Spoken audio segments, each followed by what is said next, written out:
Hi, this is Robert with Aging in America with Robert. And I want to talk to you today in this windy day here in Arizona. I want to talk to you today about something that I run into, I deal with a lot. I'm a pastor.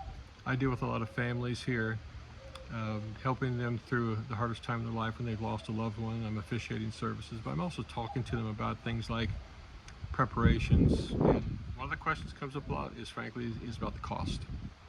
And so what we want to talk today is about dying in America and how you might not be able to afford it. It's one of the strange truths in this country where we have so much is that sometimes you just can't afford to die. I'm not talking about emotionally, I'm not talking about spiritually, I'm talking about financially. See, most of us spend our entire lives planning for retirement, but we don't plan for what comes after retirement. We don't plan for us leaving this world.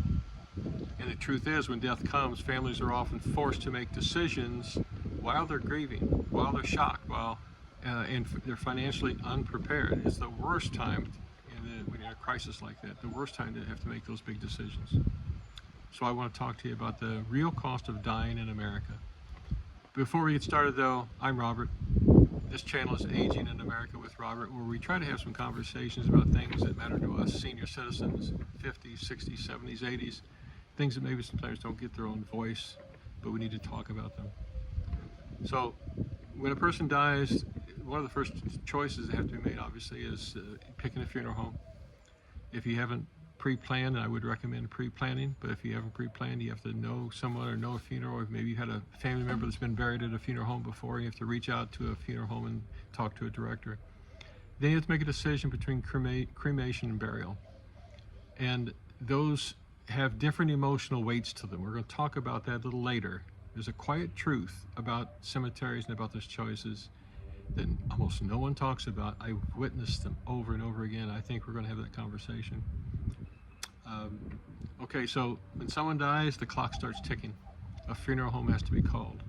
Transportation has to be arranged, and you're not involved in that. Paperwork has to be signed, and there's a copious, thick file of paperwork. Everything is logged in and timed, and almost immediately expenses begin.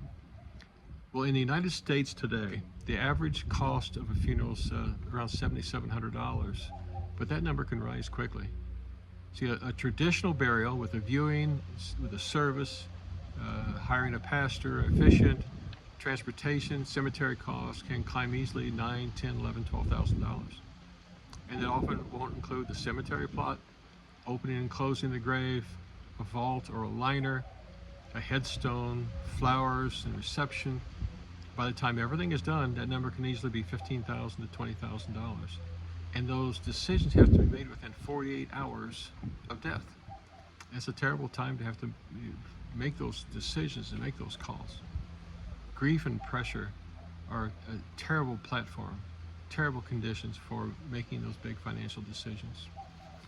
You then have to think about, is this going to be a cremation or a burial? And I think it's largely because of cost. Something dramatic has happened in America. There was a time when you rarely heard of someone being cremated. I grew up in a small town in southern Illinois, and I don't know that I ever knew of anyone that was cremated. Everyone was buried, full burial, casket viewing, sometimes multiple viewings. In fact, cremations now happen almost twice as fast as traditional burials. And why? I think it's about money. A direct cremation, the simplest option, is today will run somewhere between $1,000 and $3,000. That is, you walk in, the cremation is done, you walk in, they hand you a box of ashes. If you've provided with an urn, they will fill the urn for you, and you take the urn and you put it in a closet, you put it on a shelf, maybe somewhere down the road you get permission, and you're supposed to, from a local authority, you can spread ashes. But cremation with a funeral service, then you're back up to that $7,700 average. Families are quietly making that decision. Do I spend $1,000 or $2,000, or do I spend $7,500 or $10,000? And so urns are replacing caskets, and ashes are replacing headstones. And the ritual around death are slowly changing. Actually, not slowly anymore. They're changing, and changing pretty quickly. But there is an emotional difference, and here's what I'm going to tell you about that a lot of people won't talk about. There's a psychological difference between an urn and a casket. There is. When there's a casket and there's a body present, there's there's a more efficient, a more connective way to say goodbye. People see the finality. They touch the casket. They can stand at the graveside and they can weep and they watch the casket being lowered in the ground. We used to be much more comfortable with death. We used to see it. We used to linger around it more.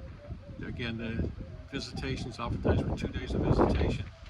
And we were there with the family and we watched the family weep and we wept with the family and we spent time, and then we watched the casket being lowered in the ground. And when that happens, there's a moment when our mind finalizes something. This life is over.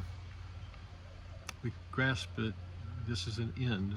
Now, I'm a pastor. I don't believe it's the end, but it is an end of the life on this earth.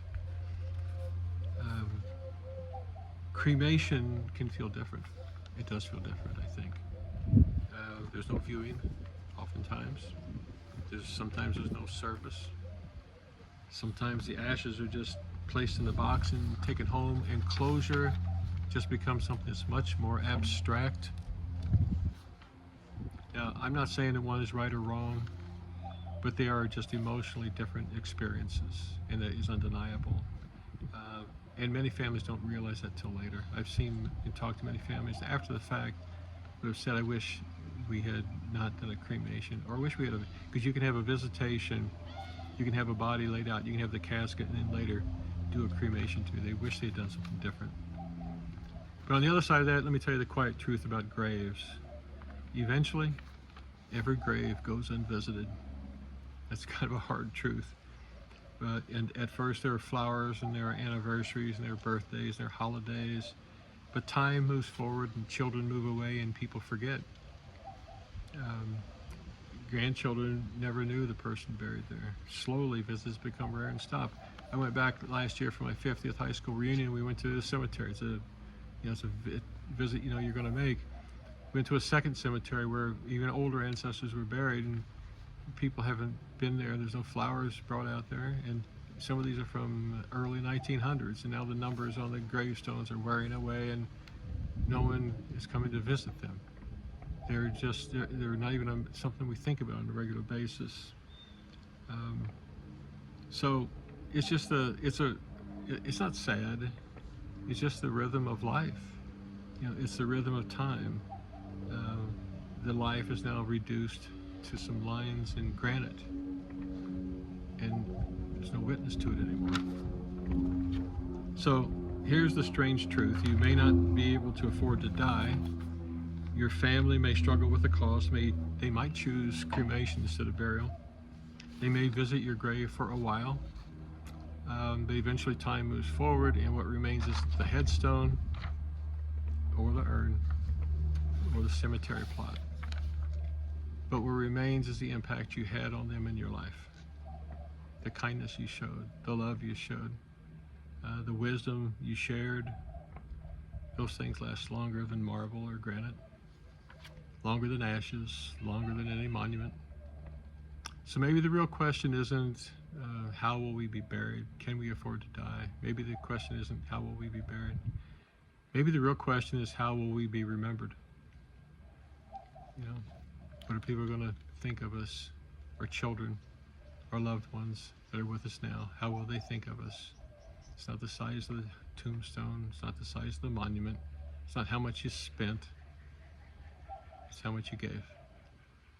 So listen, until we talk again, thanks for stopping in.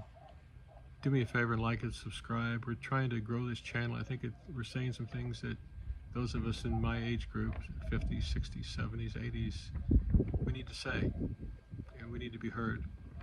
And this channel has grown to over 500 subscribers in just a little over a month. It's surprising to me, but I think it's only because there are things that we need to hear. Listen, God bless, and until we talk again, let's all age well together.